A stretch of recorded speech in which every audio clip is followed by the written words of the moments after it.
Hello again. This is Math 2233 coming to you from the College of DuPage, and the title of this lecture is Tangent Planes as Linear Approximations in 2- and 3-dimensional space, and in fact even in higher dimensional space. Please be an active learner as you watch this video.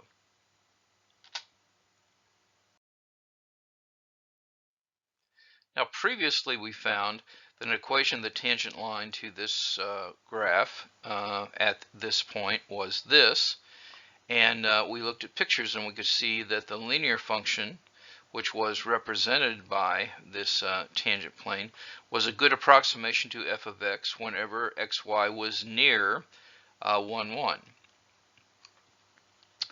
So the function L is called then the linearization of f at 1, 1, and this approximation, this is the approximately equal to symbol, is called the linear approximation or tangent plane approximation of f at 1, 1.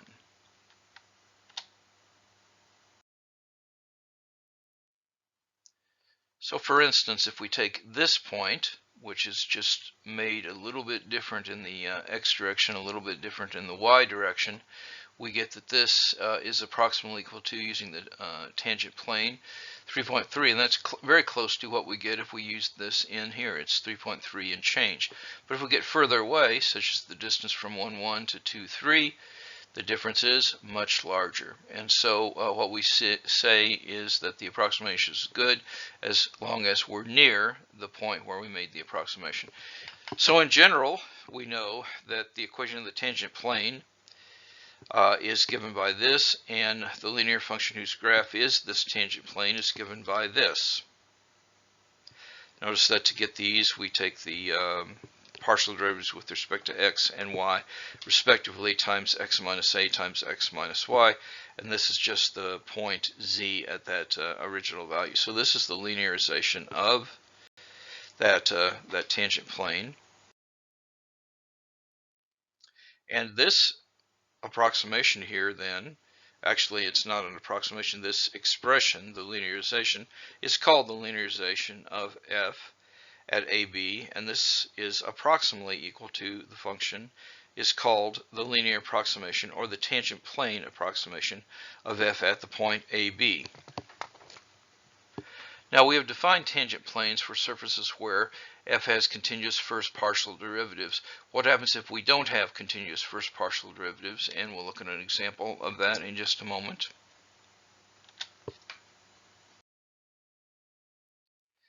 And so we have this, and it can be shown that you do have first partial derivatives, but they're not continuous.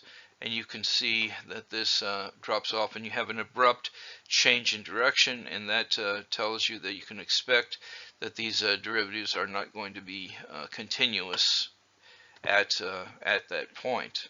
And that means that a tangent plane is not going to exist at that point.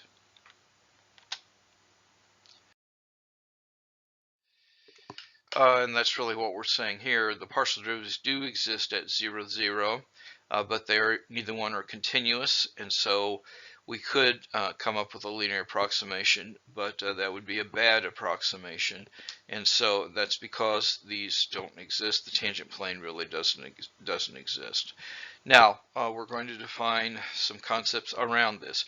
Recall that for a function of one variable, y equal f of x, we defined delta y to be the change as we went from a plus delta x to a, and we talked about that if a function was differentiable, then we could end up with the differential, which was f prime at a, equaling this to be a good approximation of that if you were near the point a. Well, in the same way, we can define delta z to be the change f of a plus delta x, b plus delta y, minus f of ab, and we can then define the concept of differentiability. And by analogy, differentiability of a function of two variables is going to be defined in much the same way, but it really means that there is a tangent plane there. So if z equals f of xy, then f is differentiable at ab if delta z can be expressed in the form delta z is equal to partial of f with respect to x delta x, partial of y with respect to f with respect to y, delta y, plus these terms that go to 0 as delta x and delta y tend to 0, 0 themselves.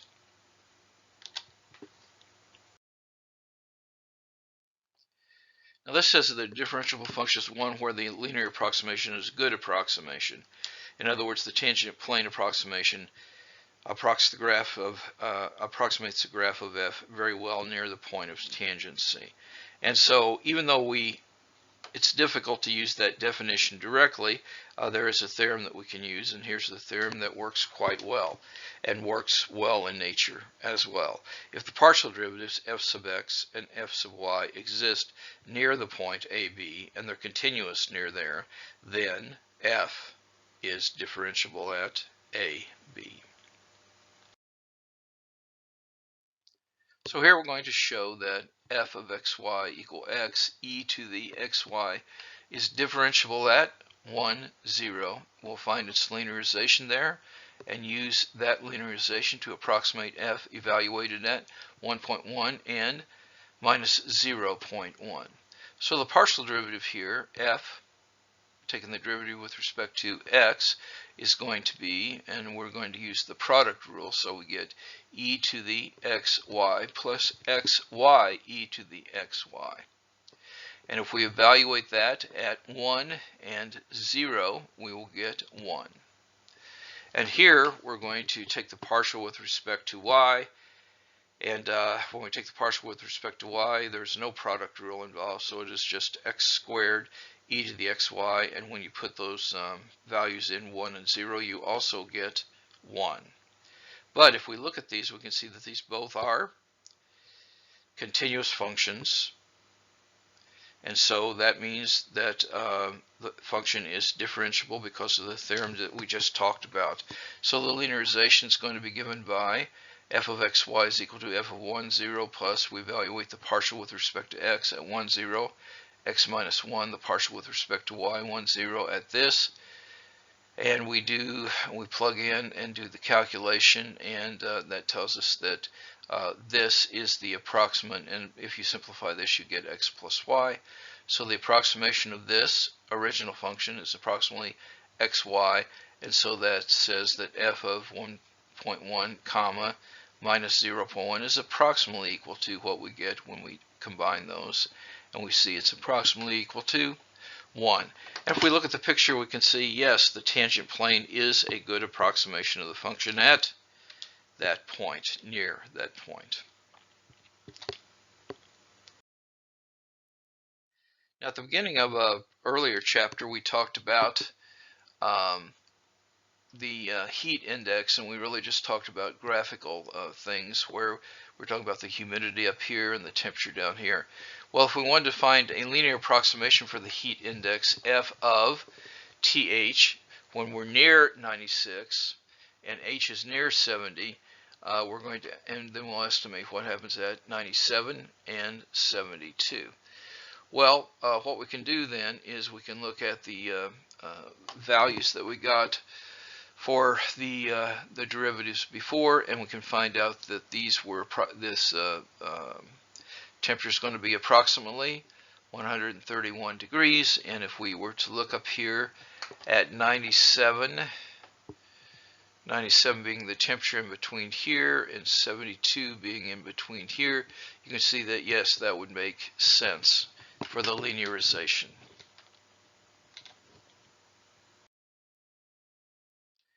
Now, you may recall we also use this to define differentials of functions. And recall that if y was a differentiable function of f, then dy was equal to f prime of x dx. And the linear approximation was a good approximation for the blue curve as long as you weren't very far away. Same thing is going to happen in 2 and more higher dimensions, except now we're going to be using the differentiability, and we're going to use a concept that sometimes is called the total differential.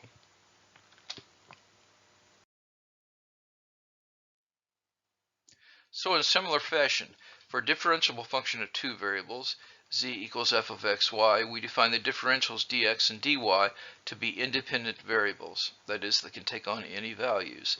Then the differential dz is also called the total differential, as defined by dz is f sub x dx plus f sub y dy, and that's the same thing as a partial of z with respect to x, dx plus a partial of z with respect to dy. Now, if we take dx to equal delta x, x minus a, and dy to equal delta y equal y minus b, the differential is exactly what we had before. So in the notation of differentials, the linear approximation is given by that f of xy is approximately f of xy plus dz. So you see that's the change, just like it was before. And we can look at the significance of this in 2 dimensions this way, and you can see again the brown plane is an excellent approximation for the surface z equals f of xy. Now here's a problem we should investigate. Here's a problem. If z equal f of xy equals x squared plus 3xy minus y squared, find dz, and use dz to calculate if x changes from 2 to 2.05 and y changes from 3 to 2.96. See what you get for dz and delta z. You know what to do. Let's see how you did. Okay, so we're going to compute the partial with respect to x. We get 2x plus 3y, and the partial with respect to y is going to be 3x minus 2y. So dz is going to be equal to this expression. If we take x to be 2 and delta x and dx to be 0.05 and y to equal 3 and dy is equal to delta y is going to equal then 0.04, that is negative 0.04. We substitute the values in and we find we get this value. Now that is the value for dz. If we plug into delta z, really looking at the function itself, the calculation is much more complicated, but you see we get a number that is very close to 0.65. But dz was much easier to compute, and you can see in the picture that yes, the plane is very close to the values of the surface when you are near the point 2, 3.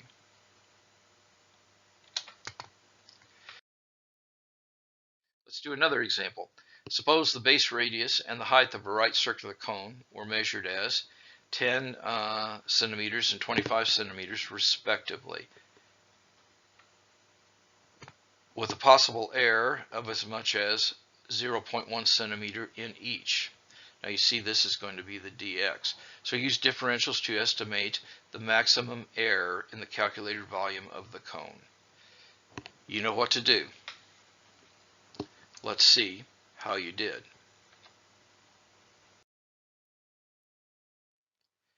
Okay, now this is the formula for the volume of a cone, right circular cone with base radius r and height h. It is pi r squared times h over 3, or 1/3 pi r squared h. So when you take the derivative of this with respect to r and with respect to h, you're going to get, respectively, with respect to r, you get 2 pi r h over 3, and with respect to h, you're going to get pi r squared over 3. So these are the two values, and I'm going to be substituting dr and dh both to be this number. So we put 0.1 in, and so we get dv is approximately equal to, In fact, dV is exactly equal to 20 pi. And the air in the calculated volume is about 20 pi also. And this is approximately 63 cubic centimeters. So you see, again, it is a very strong way to do an approximation even in a higher number of variables. And in fact, we can do that in 3 variables as well.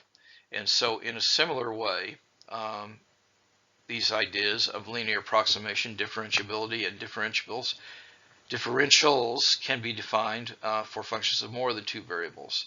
A differentiable function is defined by an expression similar to the one we had before. For such functions, the linear approximation is f of xy is approximately equal to f of abc, that's the point of interest, plus the partial with respect to x evaluated abc times x minus a, plus the partial with respect to y evaluated abc times y minus b, plus a partial with respect to z evaluated abc times z minus c.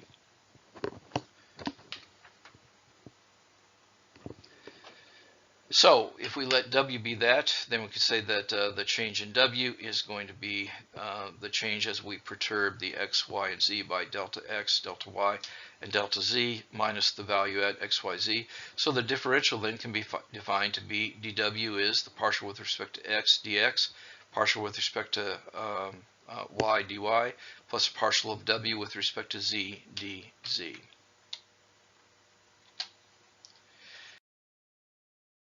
And so let's talk about a problem here. So suppose the dimensions of a rectangular box were measured to be 75, 60, and 40 centimeters respectively. That's the length, the width, and the height. And each measurement was correct within 0.2 centimeters. Use differentials to estimate the largest possible error when the volume of the box is calculated from these measurements. You know what to do. Let's see how you did. Well, again, this is length times width times height, or x times y times z. So the partial with respect to x is yz, the partial with respect to y is xz, and the partial with respect to z is xy. So we set up this expression for the total differential. And we're going to use these values for dx, and we substitute it into this equation. We find that dv is exactly equal to 1980, and delta v then is approximately equal to that. So an error of only 0.2 centimeters in measuring each dimension could lead to an error of something very significant, 1980 cubic centimeters in the volume. Although this seems like a large volume, it's only about 1% of the volume, so often we will talk about relative volume or relative error.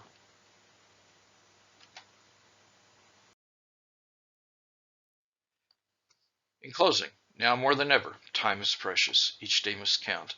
Do the math, it will make you strong. And now, more than ever, take care of yourself and of each other. May God bless you all.